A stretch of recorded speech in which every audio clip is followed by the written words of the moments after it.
Looking out my window, sun shining bright. What is good, y'all? Welcome back to the channel. It's your boy Reese as always, man. Oh my God, the NBA season kicks off tomorrow, bro, and I couldn't be more hyped, bro. I could not be more hyped. I've never been more hyped for an NBA season, bro, especially considering the fact that I will be at the Cleveland Cavaliers home opener against my OKC Thunder this coming Friday, bro. Mad hype, bro. I've not, like, this is a new experience for me, bro. So I'm gonna vlog that, bro. We're gonna have a video coming for that. But for today's video, before we even get into that, enjoy basketball. Shout out to my man KB, Kenny Beecham, KLT4Q, whatever you want to call him, of the Through the Wire podcast, bro. I love the hat, bro. First vid with the hat, clean as ever. And I'm gonna be repping it in every video now. So make sure y'all go check out Enjoy Basketball. This one is sold out. I had to cop it as soon as it dropped because his shit always sells out. But yeah, check him out over on YouTube, bro, on enjoybasketball.com. They even have a newsletter sending you stuff weekly. I'm pretty sure it's weekly. Just talking about basketball, bro. So check them out. Free plug. Had to. Them is my guys. But for today's video, we are predicting the 2023-2024 season, bro. And essentially what that means is we are trying to see if, I say we all the time, I'm trying to see if I can properly predict what team is going to win what division, and then of that, you know, of the teams that win the division, who will come out on top and win the respectful conference. I already did a video talking about who I would predict to win like MVP, Defensive Player of the Year. I'll link that video to this one in the description. But this video is division winners and conference winners. So yeah, let's go ahead and get into it, bro. All right, so kicking it off with the Northwest Division, that consists of the Denver Nuggets, Minnesota Timberwolves, OKC Thunder, Utah Jazz, and the Portland Trailblazers. As I was putting this together, it just dawned on me that both of my favorite teams are literally in the same division. Like, they're division rivals. How can I have two favorite teams that are in the same division? Don't ask me, bro. All right. My excuse would be I didn't know. I didn't know. Not only that, I don't really care. And like, yeah, like I don't care. Kevin Durant, Russell Westbrook, like that's from middle school, like 12-year-old Reese. That's who I gravitated towards. And that's why they became my favorite team. And then Portland, Dame got drafted. That's my dude. I didn't know about Dame. Like, I don't watch college ball that much. I will progressively get into that. But 2K actually made me a fan of Dame. I got drafted to the Blazers, blah, blah, blah. We're playing together, and I see how tough this nigga is. I'm like, bro, let me see who this nigga really is, bro. And yeah, bro, I've been a fan ever since. It's such a weird way that I became a fan of Damian Lillard and the Blazers, but hey, that's the story, and I'm sticking to it. But yeah, starting off with the Denver Nuggets, cakewalk of a division for the reigning champs, bro. Like, there's nothing I'm even going to speak on because these other teams just don't even come close to them, bro. Minnesota, yeah, they have a very promising season ahead of them. They're still trying to put it all together, but they won't be a better team than the Denver Nuggets. Although I do think they are the second best team in the division. Just based off of like star power, they actually have all-stars. They have legit award winners in Rudy Gobert, Defensive Player of the Year. So this team definitely has the makeup of a great team. Just sucks they're in the Western Conference, so they're constantly battling great teams. And as far as being the best of the conference, the team above them and the Nuggets, who just won a championship, are far supreme. So I do have them second and Denver winning the conference. But we're going to get into all these other teams as well because I took time to make this video, all right? So for OKC, Shea is coming off an excellent season. He and Giddey just had super good, like solid FIBA runs in their own countries. Chet, ready to go, looking solid. Really, really good preseason for him thus far. Obviously, that's over, seeing how the NBA season starts tomorrow. But he looked really, really good. We should definitely improve as far as seeding goes, and just like overall improvement for the team.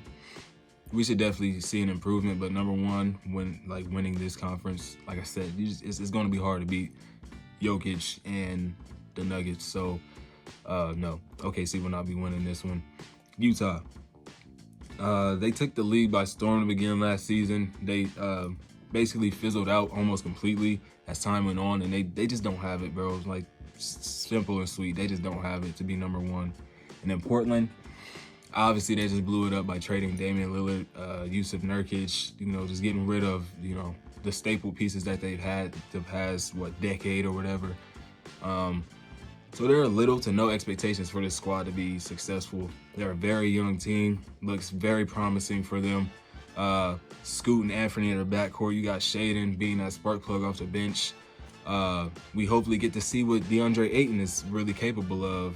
And it should be a fun season, bro. If nothing more, they should be trying to gel as a unit and improving as individual players. So like player development amongst themselves and just, amongst each other, like a team development thing. Also, Chauncey Billups is still a young coach in this league. So he also, I could see some development from him being just thrown into this not really thrown into it, but like from what they just had with Dame, like it was a playoff borderline playoff team every year to now they're in complete rebuild mode. This is a new experience for him as well. So, I'm excited, bro. My team, this is the second time I've been through a rebuild, actually, with the Thunder. When they traded Kevin Durant left, then we get Paul George, Melo, and then all of those guys leave, as well as Russell Westbrook. So yeah, I've been through this before, but this one just off rip just seems a little bit more enticing. Moving on to the Southeast Division, I just was typing up teams. So as far as bouncing back and forth between East and West, my bad. But Southeast Division, I got the Miami Heat. We got the Atlanta Hawks, the Orlando Magic, the Washington Wizards, and the Charlotte Hornets. Starting off with the Miami Heat, obviously they struck out on the Damian Lillard deal, and it was rumored that they were wanting in on Drew Holiday from Portland. They lost two key guys in their championship run, Gabe Vincent and Max Strus, to the Lakers and the Cavs. This team did not improve at all this offseason, unless you're considering the potential of like a Jaime Jaquez one day being an all-star. There was little improvement, honestly, for the Heat. So although they did make it to the finals last year, they had to fight tooth and nail to even, have a chance to be there, bro. They went to Game 7 with, the team that made it to the finals the previous season, and lucked out, honestly, in my honest opinion, with Jason Tatum rolling his ankle damn near the first play of the game. So yeah, luckily the teams around them in the Southeast didn't improve that much either, if at all. So I'm confident in the Heat, like to be a decent team this year. But as far as winning the Southeast, nah, I don't have them winning. This is the team that I actually have winning in the Atlanta Hawks. This should be a new wave for the Hawks. Quinn Snyder at the helm for a full season now. Trey and DeJounte got a year under their belt. Now they're coming in with some experience playing together. John Collins has finally moved, so that cloud around the Hawks and all that, John Collins, whatever, that's out of here. So, they could surprise us and sneak into like a 6th seed, bro, given the talent of the backcourt alone.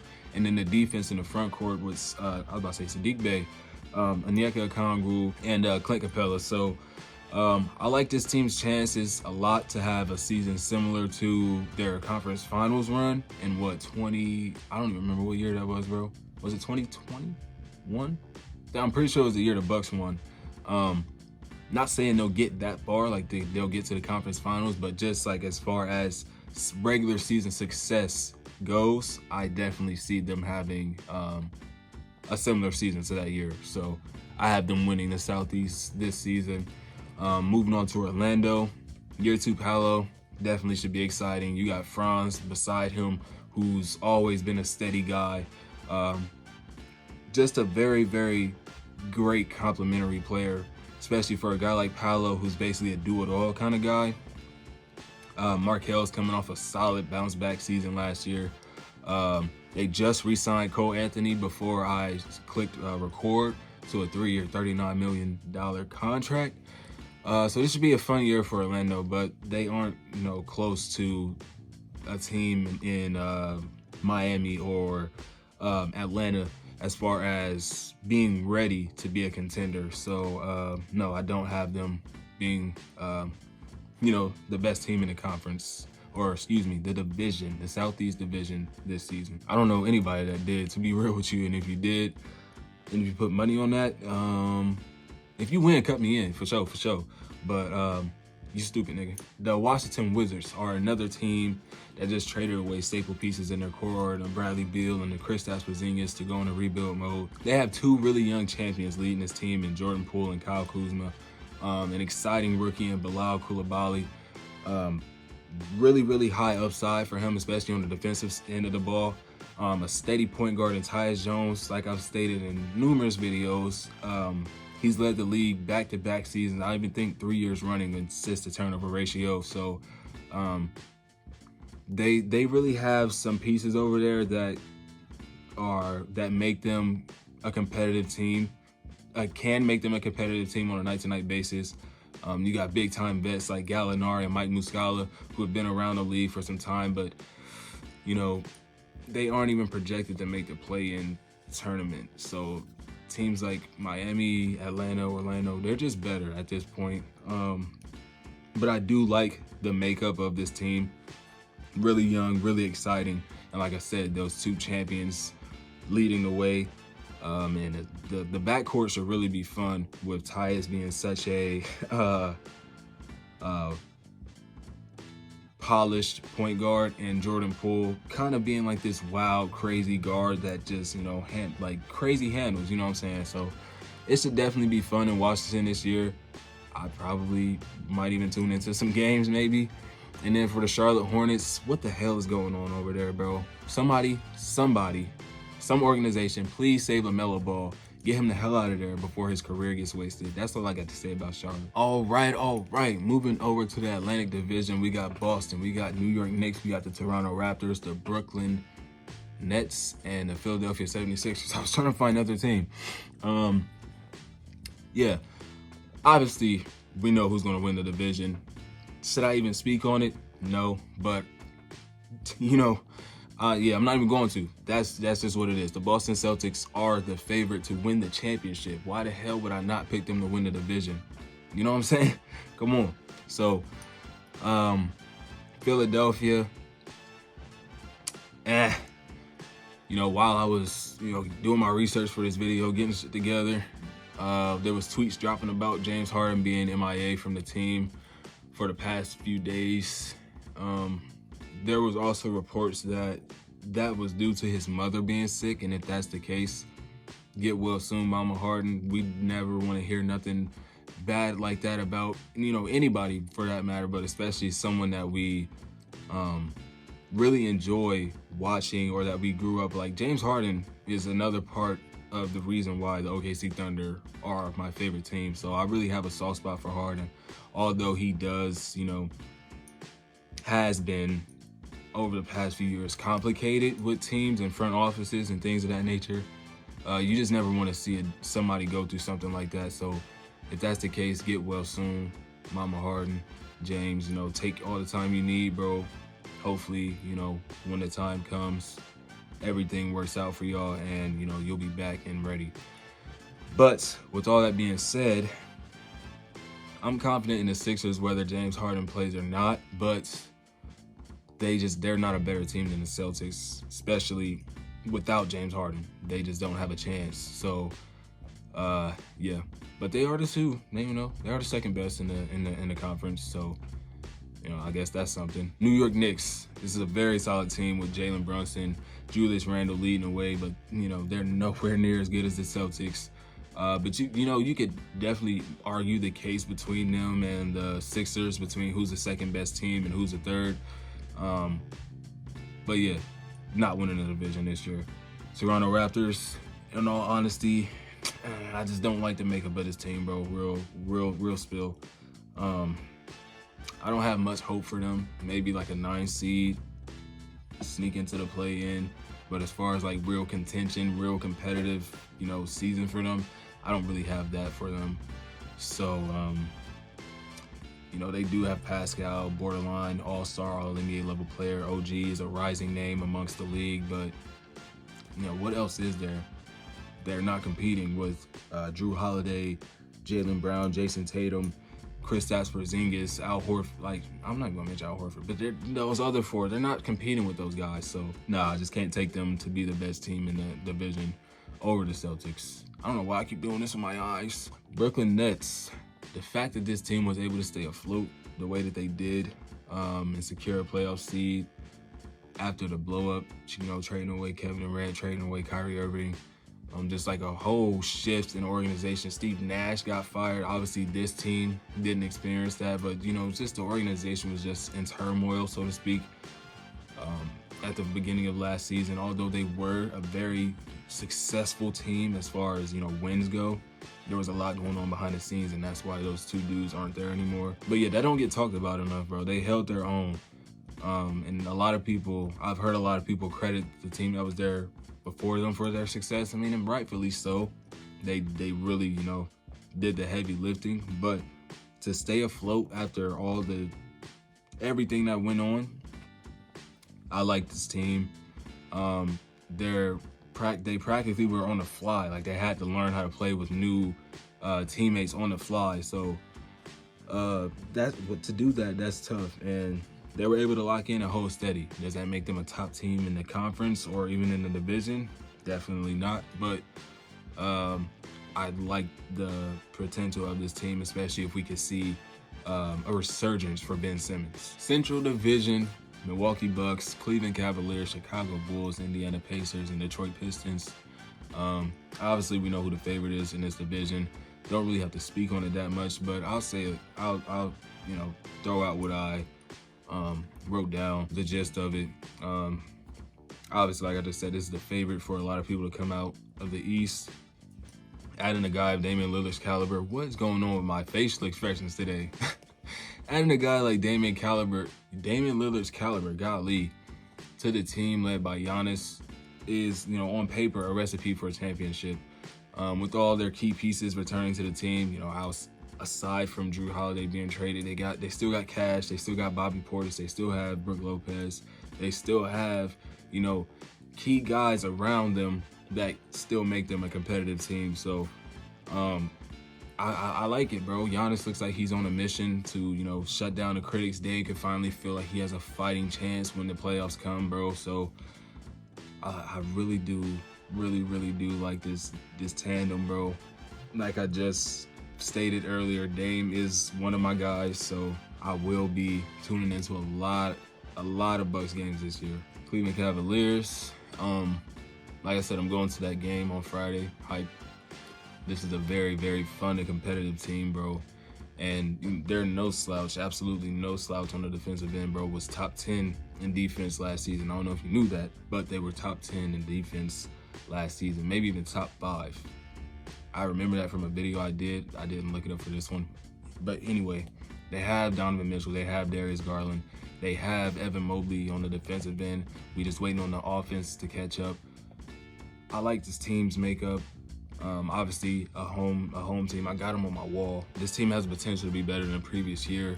And the reason I say that is because, I don't know if you remember or not, but Darius Garland got hit in the eye and he had to miss like the first 10 or so games.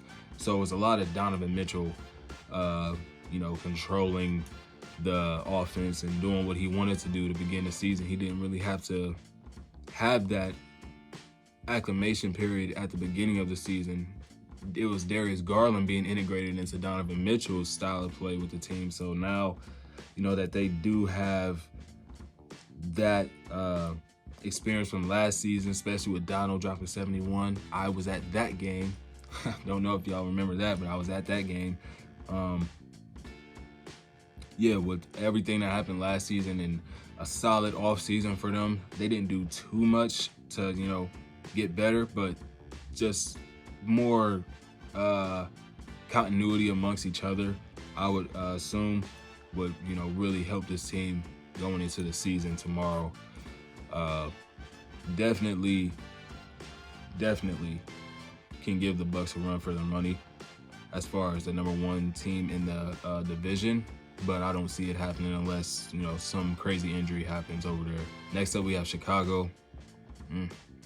It's a very mediocre, middle of the pack type of roster.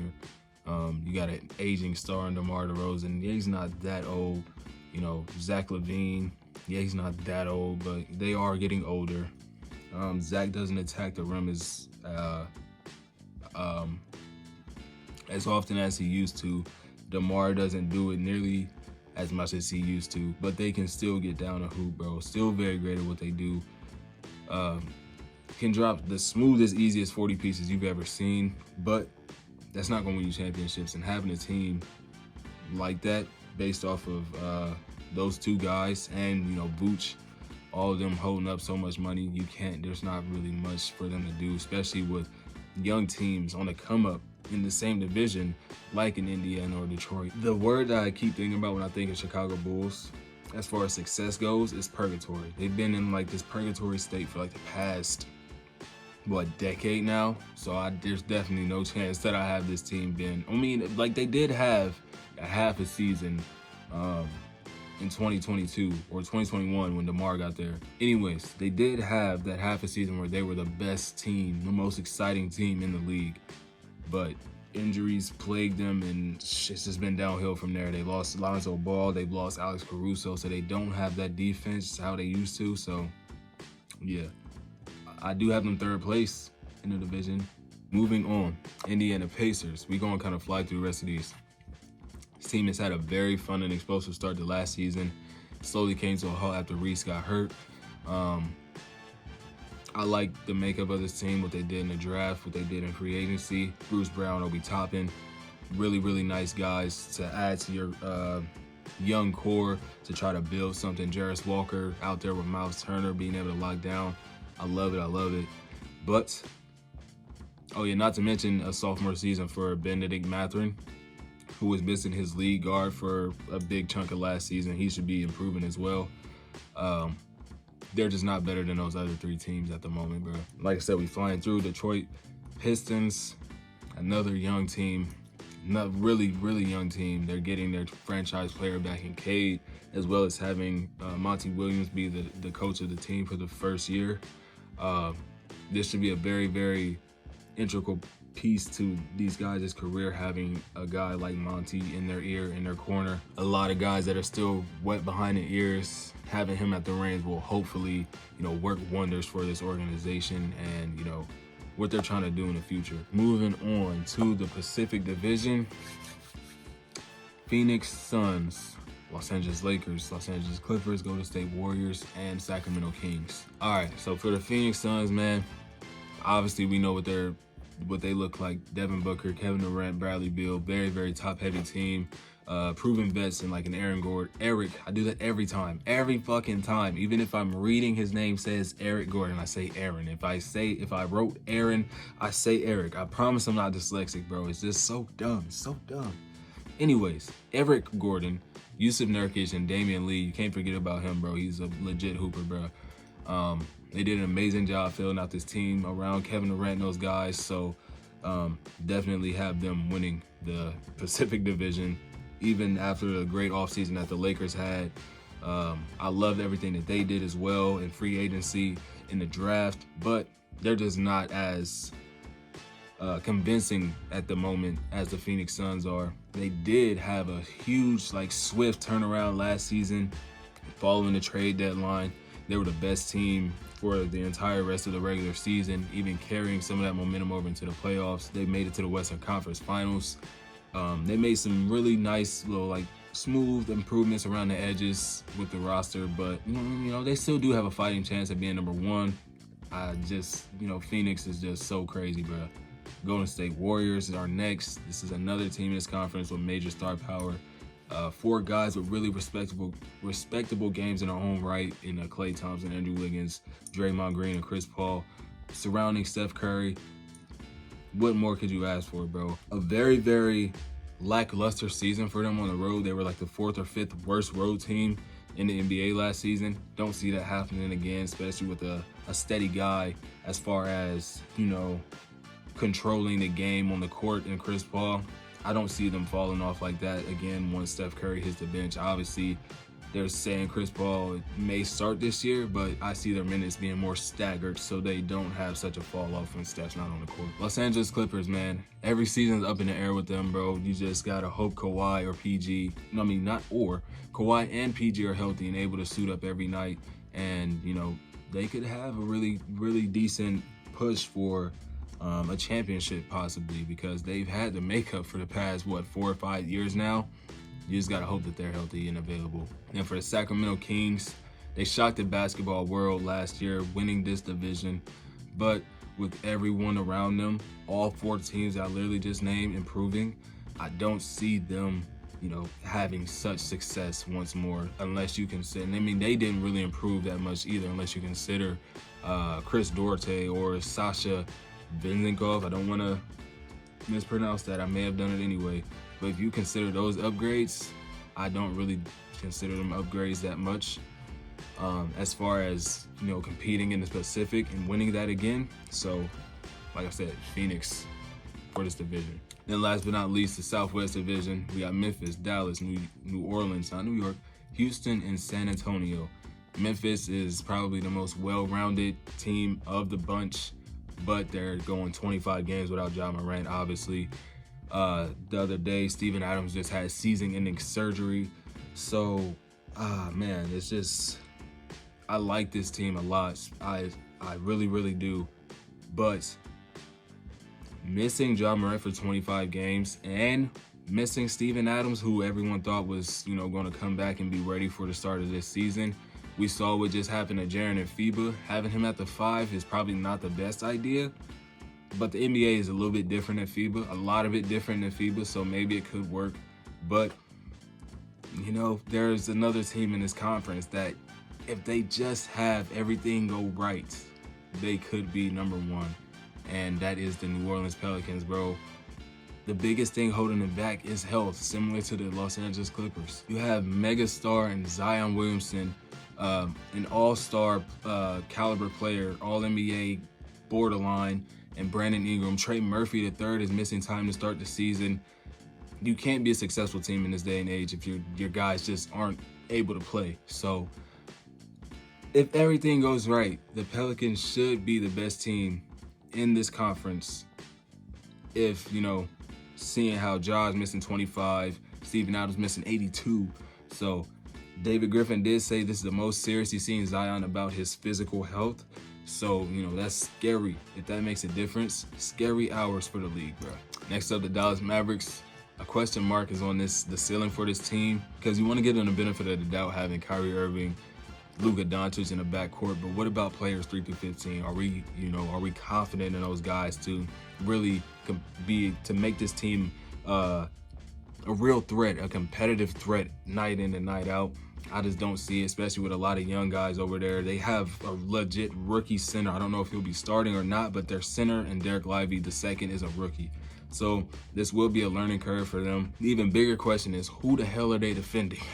That's the biggest question. What is this team going to do on defense that can, because you got to defend, you got to, stop people on the defensive end, to be able to be a competitive championship caliber team. You can't win games just strictly off of offense. Then the other 2 Texas teams in Houston and San Antonio. Houston is a very, very promising team with hella upside. You got, some new veterans coming in, and Fred VanVleet, Dylan Brooks, a new head coach in Ime Udoka, who, although I don't like everything that went on, he is a very solid coach. I will give him that. But aside from that, you got rookies coming in, and Amen Thompson, who's trying to really, get a jump on things. Key pieces from last season and seasons prior, and Kenyon Martin Jr. and the dumbass that put his hands on Kaiser. Fucking stupid. They're missing those guys, so this isn't their year to, be the top seed, and everybody knows that. but their time is coming. They're really setting themselves up decent for the future. And of course, San Antonio Spurs, the Vic show is coming. Buckle in, get ready. I can't wait, bro. I've never been this hyped for a player, bro. Like there was hype around Zion, there was hype around Ja, you know, there was hype around, you know, Lonzo. Like there was hype around these guys, bro, but you can literally see it from day one with Victor Wembanyama, bro. So they for sure gonna apply that pressure in a couple of years, bro, when Vic hits his stride. And then finally, we're getting to the conference winners, bro. If you cannot tell already, for the East, I have the Boston Celtics. I would have gotten into everything, but this video is just going on too long. And then out West, we have the Denver Nuggets. So if my predictions are correct and everything goes right, we have the Boston Celtics and the Denver Nuggets meeting in the 2024 NBA Finals this June. Well, next June. That was a lot. I'm parched. I need to go, you know, get a drink. I appreciate y'all tuning in. Subscribe to the channel. Like the content. You know, go ahead and comment something. I got a vlog coming for y'all this coming week from the Cavs game that I'm going to. And yeah, bro, we're just gonna have videos coming, bro. I'm so hyped for this NBA season. I appreciate y'all tuning in, bro. Make sure y'all subscribe to your boy, bro. Enjoy basketball. I'm out of here. Peace.